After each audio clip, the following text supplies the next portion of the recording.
আজি চানডে ভাবিলোঁ ফ্ৰাই মাছৰ চাটনি। সেয়েহে মই 3-4 টুকুৰামান ৰৌ মাছ ফ্ৰাইকৈ অলপ টানকৈ ফ্ৰাই কৰিলোঁ।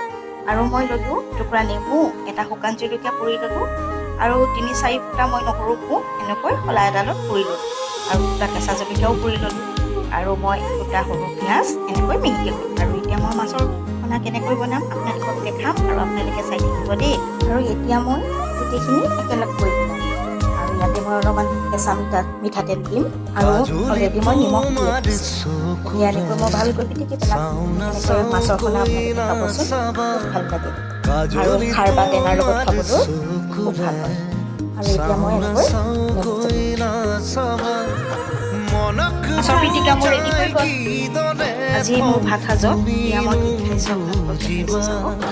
এয়া মই ৰৌ মাছৰ পিটিকা লৈছোঁ, এয়া মই কেইটামান মিছা মাছ এনেকৈ ফ্ৰাই কৰি লৈছোঁ, ৰঙালাও ভাজি লৈছোঁ, ৰঙালাও আৰু আলু, আৰু এতিয়া মই ইয়াতে মাহৰ গাজৰ খাৰ, বুটৰ দালি আৰু মচুৰ দালি বনাইছোঁ।